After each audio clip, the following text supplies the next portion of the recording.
চায় কোচবিহার ঝোকাঙ্গানে সালা। অবশ্য কাকুর গলাটা একটু ভারী ভারী মোটা মোটা। দর্শক এক মানে আজব ঘটনায় আমি বলতে পারি যে গত 2টা বছর পশ্চিমা গণমাধ্যমগুলোর যে অ্যাক্টিভিটিস পুতিন কাকু কিন্তু জানে। চাইলে একটা ভিলেনরে হিরো বানায়, আবার হিরোরেও ভিলেন বানায়। আর অ্যাজ এ রেজাল্ট পুতিন কাকু করছিল কি, রাশিয়া ইউক্রেন যুদ্ধ শুরু হওয়ার পর তিনি আপনার পশ্চিমা গণমাধ্যমগুলোকে রাশিয়াতে বন্ধ করে দিয়েছেন, পাশাপাশি নিজেও পশ্চিমা কোনো গণমাধ্যমকে সাক্ষাৎকার দেননি। বাট হঠাৎ করেই গতকালকে তিনি মার্কিন একটা গণমাধ্যমকে সাক্ষাৎকার দিয়েছেন, আর সেখানে বলছেন এমন কোনো মারপুত নাই যে ইউক্রেনে আমাদের বিজয় আটকাইতে পারবে অথবা আমাদেরকে ঝুঁকাইতে পারবে। ঝুঁকবে না, ঝুঁকেঙ্গা না হিসালা। তো কাকুর এই কথায় অনুপ্রাণিত বলেন অথবা সর্বশেষ যে ঘটনা জেলি ঘটাইছে সেইটার রিয়েকশন হিসাবে বলেন, আজকে আবদিভকা নামক যেই এলাকাটাকে নিয়ে গত 3টা মাস আপনার রাশিয়া সেখানে ঢোকার জন্য সর্বোচ্চ চেষ্টা করছিল, আজকে তারা সফলতা কিন্তু পেয়ে গেছে। আবদিভকা ইউক্রেনের পূর্বাঞ্চলীয় খুবই গুরুত্বপূর্ণ একটা এলাকা, ডনেৎস্কের একদম গুরুত্বপূর্ণ একটা শহর। আর এই শহরটাকে ইউক্রেন ওয়ান কাইন্ড অফ ধরেন এরকম বেরিবাদ দিয়া আটকায় রাখছিল মাঝখানে, কারণ এইটা দখল করতে পারলে রাজধানী কিয়েভ সহ আরও অনেক এলাকাতে নিজেদের যে রুটগুলো আছে সেটাকে কন্ট্রোল করতে পারবে। তো সেই জায়গাটাতে দিন শেষে প্রবেশ করতে সক্ষম হয়েছে রুশ সেনারা। শহরটির রাস্তায় রাস্তায় বাড়িতে বাড়িতে এখন তুমুল লড়াই চলছে, কারণ ইউক্রেনীয় সেনারাও চাচ্ছে না কোনোভাবেই এই শহরটার কন্ট্রোলিং যেন রাশার হাতে চলে যায়, কারণ এখানে বললাম না যে সাপ্লাই চেইন এই রুটগুলো।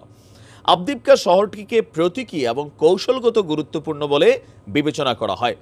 ইউক্রেনীয়রা প্রায় গত 1 দশক ধরে শহরটিকে শক্তিশালী প্রতিরক্ষা ব্যূহ গড়ে তুলেছিল, কিন্তু সাম্প্রতিক মাসগুলোতে রাশিয়ার সেনাদের লাগাতার আক্রমণে সেই প্রতিরক্ষা ব্যূহ ভেঙে পড়ে গেছে। আপনি বুঝেন 1 দশক মানে গত 10টা বছর। পুতিন কাকু ওই যে একটা জায়গা দখল করলো না, সেটার পরেই আপনার বিভিন্ন গুরুত্বপূর্ণ শহরগুলোকে ইউক্রেনের সরকার একদম বেড়া দিয়া ধরেন ওয়াল তুল্লা ওই রকম একটা সিস্টেম করে শহরটারে কিন্তু কন্ট্রোল করছিল। বাট রাইট সিচুয়েশন এখন যেটা হচ্ছে সেটার পারছে না। আপনার রয়টার্সের প্রতিবেদন বলছে যে গত বছর অক্টোবরের মাঝামাঝি থেকে রাশিয়া আবদিভকা দখলের জন্য আক্রমণ চালিয়ে আসছিল, তার মানে কয়টা মাস? প্রায় 5 মাস। অবশেষে গতকালকে ইউক্রেনীয় সেনাবাহিনী সামরিক বাহিনী স্বীকার করেছে যে রাশিয়ার সেনারা এই শহরটির অভ্যন্তরে ঢুকে পড়েছে এবং ইউক্রেনীয় বাহিনীর সাথে জায়গায় জায়গায় লড়াই চলছে। রাশিয়ার আক্রমণে শহরের উপকণ্ঠে বিভিন্ন ফ্রন্ট থেকে পিছু হটে যাচ্ছে ইউক্রেনীয় সেনারা। ইউক্রেনের সামরিক মুখপাত্র দিমিত্র লিগোভি দেশটির জাতীয় টেলিভিশনকে বলছেন, আমি এটা নিশ্চিত করতে পারি, হ্যাঁ, শুধু শহরের উত্তর আবাসিক এলাকাগুলোতেই নয়, এরই মধ্যে শহরের ভেতরেও বিভিন্ন জায়গায় ব্যাপক সংঘর্ষ হচ্ছে। রাশিয়ার সৈন্যরা শহরের উত্তর দিকে জড়ো হয়ে আক্রমণ চালাচ্ছে, কারণ ওই দিকেই আপনার ইউক্রেনীয় বাহিনীর রসদ সরবরাহকারী একমাত্র রাস্তাটি।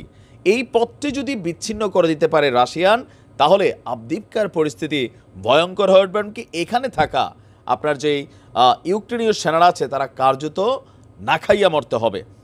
আবদিভকার মেয়র বলছেন শহরটির এখন মাত্র 941 জন বাসিন্দা আছে, যেটি একসময় ছিল 32,000 লোকের অবস্থান।